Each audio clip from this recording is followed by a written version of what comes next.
Wow.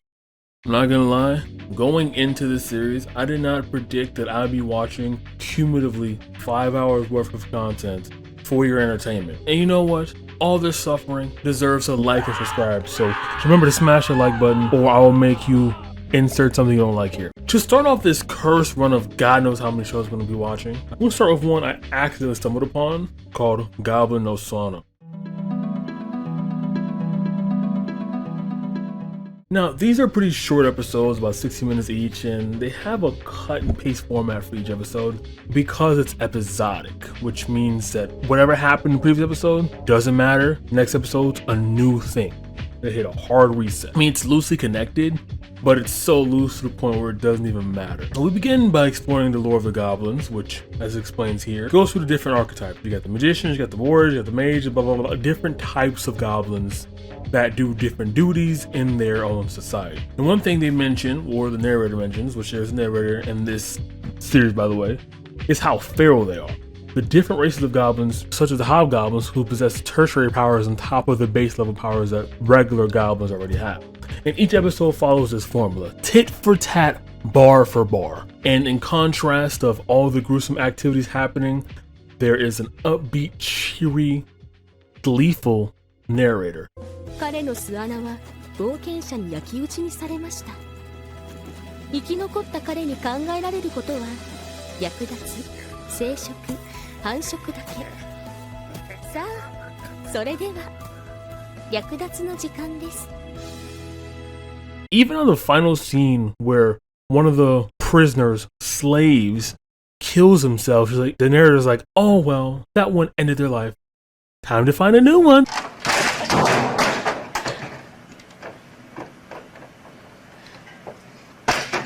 Like, it's like, hello? What am I watching?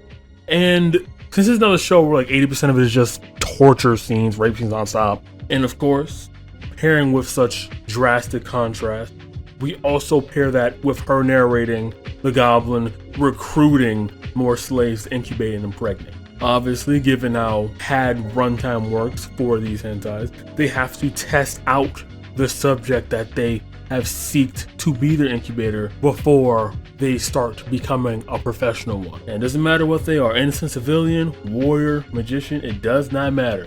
You are in the line of sight, they are in heat, you are done for. So when they finally finish testing them, they bring them to their lair and continuously for an entire episode, which insinuates lasts from several weeks to several months, they impregnate them and apparently only give birth to males. And said males can also impregnate their mothers 1 to 2 days after delivery. The turnaround time is insane. Amazon, you have some competition. And once they are enslaved, they give birth non-stop. It's a cycle, it's a loop, and they either completely mind break, develop Stockholm syndrome and adapt to their surroundings, or do as I suggested the last girl did and just end their life. Which, hot take, that is the good ending. It is pretty brutal. And it feels like it's just like the horse scene from Berserk on loop for about 45 minutes and they made it into an entire series, except it's for Goblin. Don't watch this. It's not worth your time. Spare your soul. I sold mine, so I'm fine. Otogibanashi No Onigokko. So, word me this, Batman. What if you stumbled upon a book that has the same narrator as Goblin No Suana, and in this book you are given the option to alter any folktale to your pleasing? What would you do? Well, I try to help them and make sure that no harm comes to those in the folktales, because the whole point of them is to learn from the numerous misfortunes that befall the protagonist. Man, I really wish how DC comic book hero TM Batman painted the plot of this show was actually what the show was about. However, since this is Majin label, their specialty is, and with a dash of blood on the side. 2 episodes, also episodic, also hinting at further production down the line. I'm not going to lie. They can keep that in the closet. I don't want any of this mess. I don't want any smoke. After watching this stuff, no. You're good. Don't ruin any more childhood stories I have in my mind. You're gonna ruin like Humpty Dumpty. You're gonna make him like, what? I don't even want to, no. I am not thinking about that. Please, dear God, I don't want to imagine the hentai-perversions, the plot twists they could make off Humpty Dumpty. No. The first episode starts off with Little Red Riding Hood, except for this version, of course, has bigger breasts. And with our main character being the protagonist of the hentai bangs, we can already assume the worst. And by the worst, I mean vor, tentacles, and taking the wolf pill. Great guy. So she was thrown to the woods, and the MC was taking over the wolf, decides to deceive the naive Little Red Riding Hood by saying, "Oh no, I've been trapped in my body, help. The only thing that could save me is a boob job." Bing bang boom. Hood finally makes it to her grandma's house after untrapping the wolf, quote unquote. And surprise, said wolf is in the bed, just like the story suggests. And once he starts to impregnate her, he says he's hungry. Bing bang boom, she's now inside of his belly. Now she's inside of, and what happens next, I still don't know what happened. From what I can only assume is the wolf's sentient intestines starts moving towards her, has tendrils, and begins to have sex with her. And then after that session happens, a hole opens up from within the wolf's body, mind you. She comes to, no pun intended, a warrior that saved her from the wolf. But the most obvious plot twist, that warrior was the main character, who was the wolf, and who was a sentient, what I assume, intestines inside the wolf that fucked her. And that's at the fireplace. The warrior's like, "Hey, I can send you home. You only gotta do me a few favors." And those few favors turn into him basically saying, "You're not gonna go home until I'm satisfied." And then his whole plot is to keep her as a slave. Are we seeing common thematic elements here?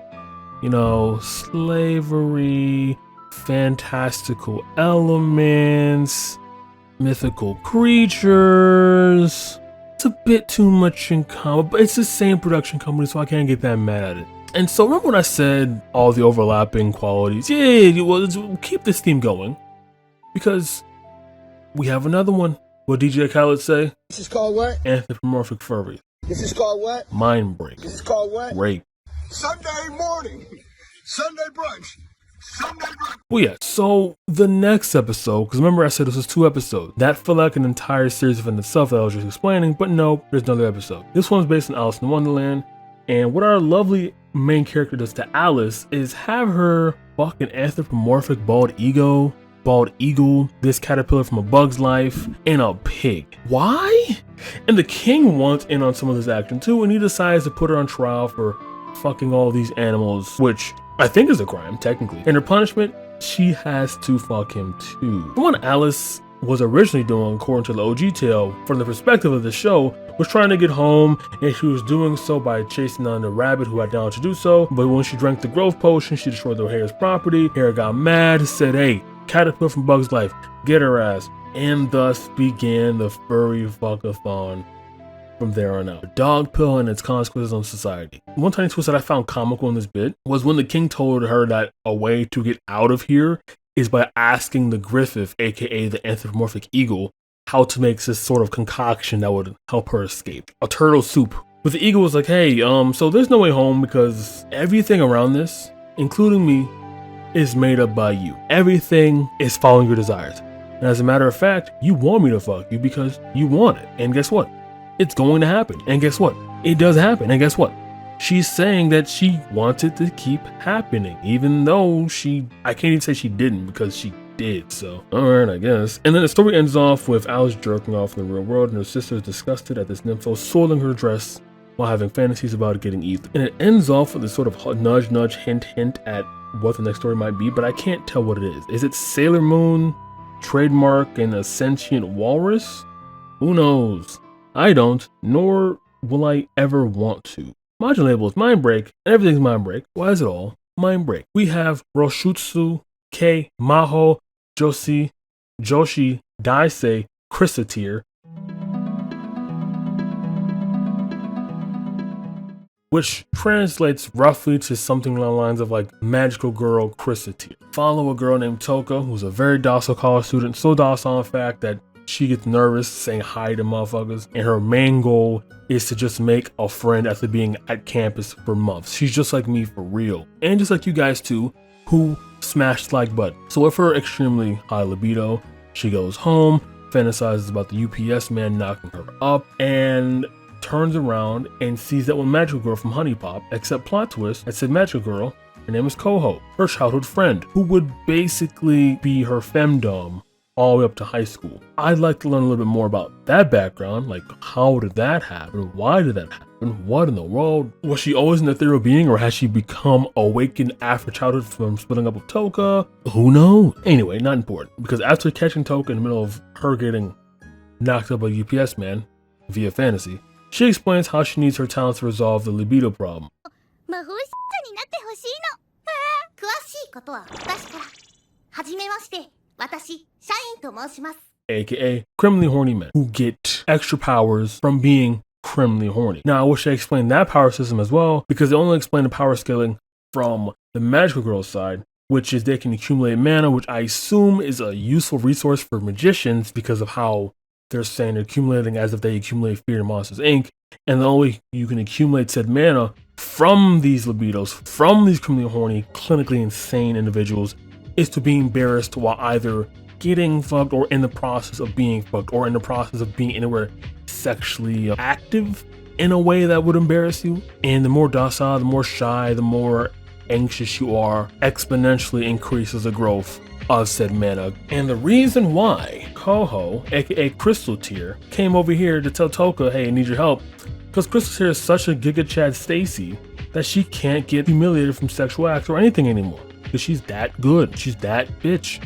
Hermathy. So with that out the way, Toka is sent to do, well, let's list a few of them, shall we? She does a full-blown presentation explaining a blah blah blah thorough analysis of her masturbation in a college campus, getting a walk like a dog on a leash, public while wearing dental floss for clothing, taking news in an indescript alleyway while getting fucked by the average FNF47 viewer. Now again, these tasks are done to accumulate mana, which is the magical girl's main objective.